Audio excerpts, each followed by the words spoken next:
Hello world, Shelly here, and it's time for another episode of Foundation Fest, and today I'm checking out from Fenty Beauty the Ease Drops Stick Foundation. How did I already forget how much it retails for? Retails for $35 for 0.32 ounces or 9 grams of product. Comes in 25 different shades. I got this in shade 2, which is described as light neutral. Let's check some details. This is light to medium coverage, a long wear tint stick with a creamy smooth texture that instantly blurs while melting into the skin for a natural finish. This is a crease-proof formula. It delivers a blurred, smoothed, second skin finish that resists fading and transferring. Easy to use, the stick helps with all-day hydration and contains color-true pigments that resist oxidation, and it's 100% recyclable. And I just have to point out, look at how pretty the cap is. Hello, camera, please focus. Look at that, like, it just, like, I mean, I know it's plastic and all, but I don't know, I like it. It's shiny, it's pretty. It's pretty. Is that going to affect my review? No, but it makes me happy inside, and maybe that does affect things. Let's take a look at shade 2, swatched against a few others in my collection. Swatch time. First up is today's foundation from Fenty Beauty, the Ease Drop Stick Foundation in shade 2. Second, I've got from Estee Lauder, the Double Wear Stay in Place in 1C1 Cool Bone. Third up is MAC Studio Sculpted NW15. And last, I've got from Wet n Wild, the Tinted Hydrator in Fair. I already cleansed, moisturized, and sunscreened this 48-year-old face. I did not prime today, but I did do some skin prep. So I did like a 3 skins version of the Origins Mega Mushroom Relief and Resilience, and then I've got some Origins Ginseng going on just to kind of zhuzh everything up and make sure I locked in some hydration. Those came in my Ipsy in September. Thank you, Ipsy. Awesome, awesome sauce. Let's dip into this guy. I guess we're not dipping in, but we are applying this stick. So I think I'm going to use a brush for application because typically brush or fingertips are my go-tos when using a stick, only because the heat of your skin kind of helps to spread things out, and the creams tend to be a little bit thicker as you apply them from a stick. Therefore, sponges don't always work very well for me with sticks. So we would like to give the product the best chance of working. I was wondering if this was going to be too light for me, but we will find out in a moment, won't we? Let's start with a brush. I've got the BK Beauty 106 here. BK Beauty makes some of my favorite vegan brushes. Very easy to blend out, actually. This is much easier than a typical stick foundation to blend out for me. This actually went quite well. I mean, I totally missed the side of my nostril, but I think that blended out super easily, which, bravo. Fenty, have you figured out like the magic way to make a stick soft enough to blend so nicely? I'm doing fingertips now just to kind of see the difference. I think it was the same either way. Brush or fingertip, that is lovely. Getting some nice redness reduction from one side to the other. Maybe it's not. It's not too light for me. I have to face it. I spent the summer in Ireland. I'm never tan. I don't have skin color. I am Casper the Friendly Goat. That is some good. Wow, squirrel. I can't finish a thought. My brain is going way faster than my mouth. My mouth is like having to jump ahead. Now I don't even remember what that previous thought was. The blurring and the pore smoothing and the redness from one side to the other. Nice. Okay, let's keep going. I am going to go through and make an attempt to build this up a bit, but let's do the first pass first. First pass first. I think I will also use this as concealer a smidge and see if it rock and rolls that way. If we can manage to pull off concealer and foundation in one stick. If this is as easy as it seems, This seems like it would be a fantastic travel option.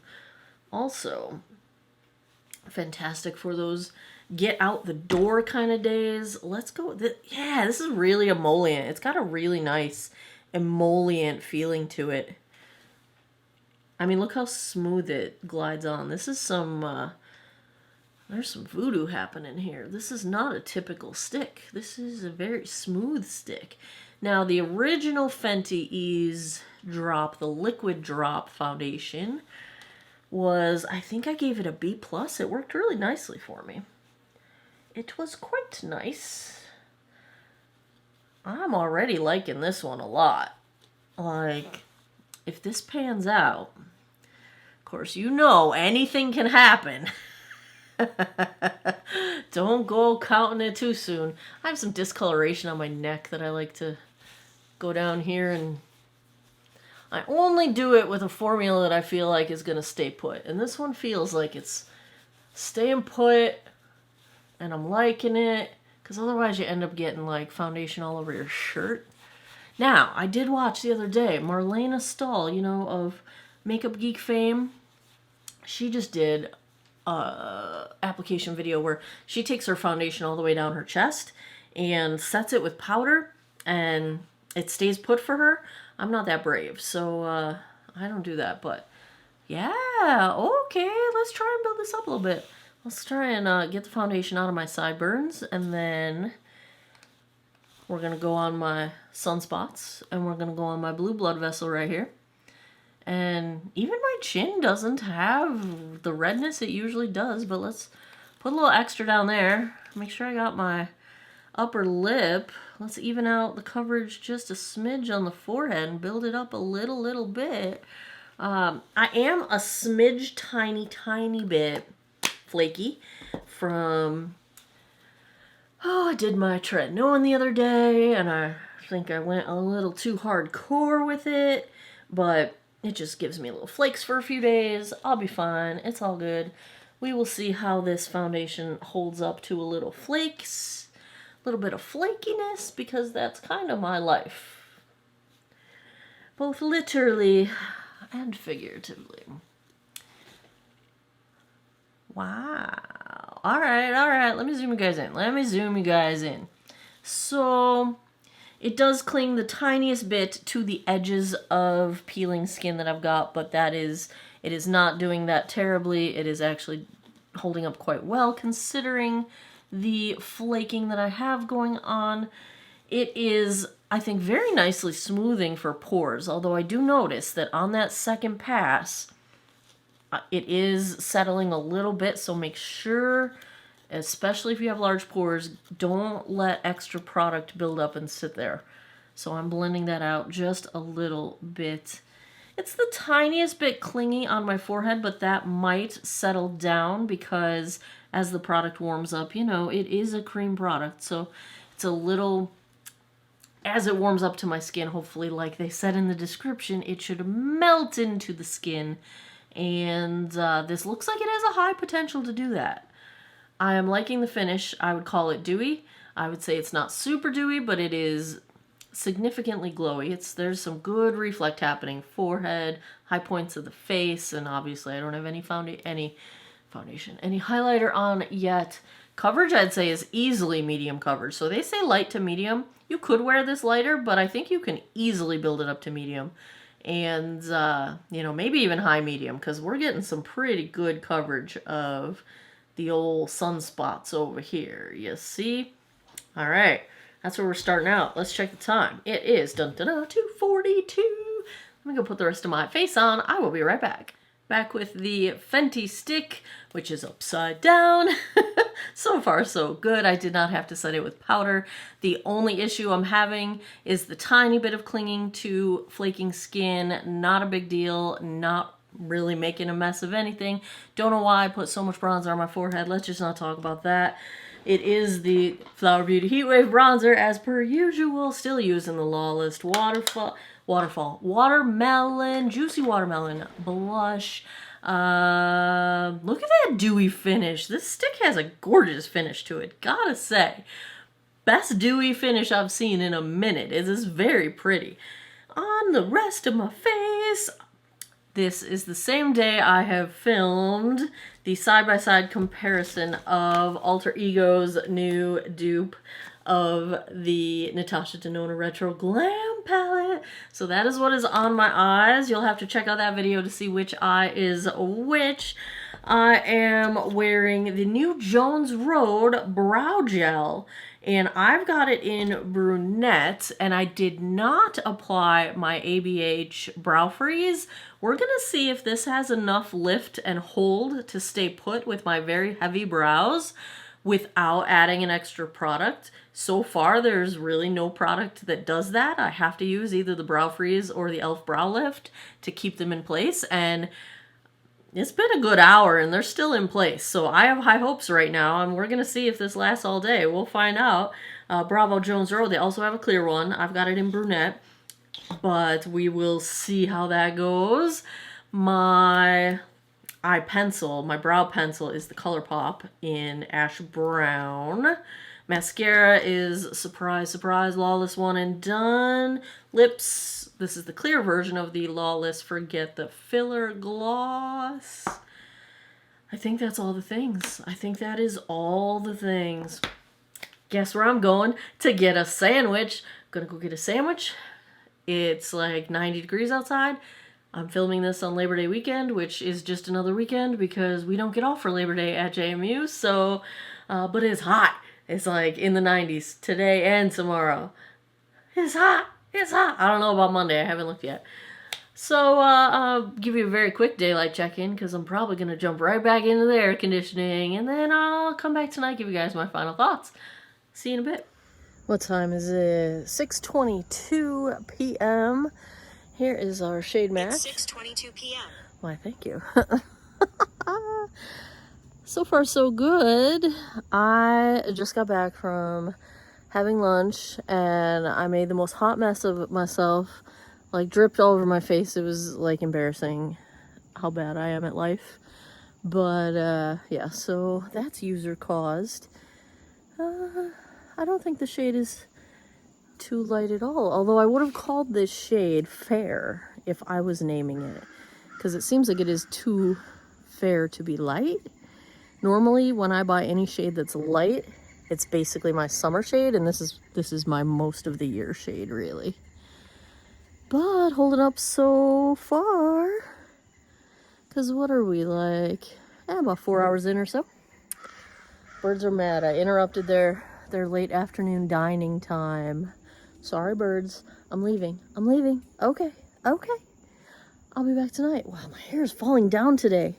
I'm gonna have to get it cut shorter next time because it grows so fast that it just gets like super heavy. Yeah, that's for next time. All right, I'll catch you guys in a bit. 10:19 p.m. Let's take a look at how the Fenty Beauty Stick held up. First, I have to tell you a story. I'm cutting this a little bit short because my cat Polly, who is a special needs cat, and she is very easily overstimulated, and I was just loving on her too much, just bit me in the eyebrow and scratched my face. So I got the bleeding to stop, but I'm gonna go wash my face so I can like put Neosporin on and all that great stuff, because yeah, life with cats. It's starting to turn purple and swell a little bit, so we're just gonna get this over with while I still look like a normal human being. Well, I mean, as normal as my abnormal self tends to look. Alright, so the Fenty. It held up pretty well. I love the finish. I think it is so pretty. It is the perfect dewy finish, in my humble opinion. Not too dewy, but definitely in that dewy range, so I definitely love that. Complaint-wise, it's not the most graceful at fading. So I had mentioned earlier that I made a hot mess, dripping sandwich all over myself. I got really lucky that where I happened to drip it on my shirt was in a spot where it probably won't be visible. I'm of course going to attempt to get the oil out. It was oil from my sandwich. But so I did make a hot mess. So part of that is me. Missing coverage, I would say, is definitely my fault. But it also on my chin has sort of broken up, kind of the way it's products kind of break apart and move around a little bit. So it's not the most graceful fade. I've got some polka dot pores on my nose going on as well, but otherwise I would say it's very, very smoothing and blurring. Blurring pores, blurring texture, smoothing things out. I really like how that finish smoothed everything, which is a bit unusual because sometimes a dewy finish can actually accentuate texture and accentuate areas of concern that you're trying to smooth out. So I don't know what kind of magic they've weaved into this, but it is both dewy and smoothing. So very happy about that. Blush, bronzer, highlight I think are still perfectly intact. I think this actually would have several hours more of wear if it weren't for just the parts that are breaking down. And I feel like that probably has to do with the oils that dripped on me. So I don't have oily skin at all. I think my body basically does not produce oil. Please stop scratching my chair, Ziva. I'm up to here with the cats today, so oh my god, my eyebrow is stinging so bad right now. So what was I saying? Oh, I don't have oily skin, so that I think might be a sign that if you are combo to oily, this might be a little bit faster to break down on you. I'm just speculating based on where it's happening and the fact that it was oil related. Now, food oil related, not skin oil related like sebum, but you know, maybe kind of thinking that way because I don't have that breakdown happening anywhere else on my face, which that makes me think it's related to that. So I'm not going to ding it too hard for that because I think that was some user error going on. So if I had to give a grade to the Fenty Beauty Ease Drop Stick Foundation, I'm gonna go A-. I like it. I like it. Clings a little bit to dry skin. That, you know, most do. So, and it's not terrible in that regard. It's pretty graceful about it. It could degrade a little bit less obviously, but I do think that was oil related, the degradation that is going on for here. I think it's super hydrating. It did not settle in the lines. It did a really nice job with blurring and smoothing. I think I like this a little bit more than the liquid version. And that's saying a lot because, well, stick foundations on me tend to go one way or the other. They're either like great or terrible. Like, there's not really much in between when it comes to sticks. And I'm going to put this one on my list of loves. This will definitely be a travel contender. And it's very, very, very pretty. Love the finish. One of the nicest finishes I've seen in a while. Not as magical as the Guerlain terracotta, but nice, nice, nice finish. We're going to go A-. There you have it. Another episode of Foundation Fest is in the books. If you like foundation reviews, if you had fun with this one, give me a thumbs up down below. Let me know in the comments, what would you like me to pick up next? I keep a running list. I buy them whenever I can. Here's the one that I just also got in my latest Sephora order. I do give you guys sneak peeks over on Patreon with what I'm shopping, what I'm buying, what's coming up, what the coming week has in store for YouTube and all kinds of behind the scenes stuff. You can also access my eyeshadow app, Roll a Look there. And I'm working on some other apps. So check out patreon.com/geekoutofwater if you're interested in supporting my work. And of course, sharing, liking, commenting, all of those support me too. So I greatly appreciate it. Shopping from my links, that supports me too. Thank you so much, everybody. I appreciate you. And as always, thanks a lot for taking some time out of your day to geek out over makeup with me. I appreciate your time, and I hope you guys all have an awesome day or night wherever you are in the world. Take care of each other. Bye-bye.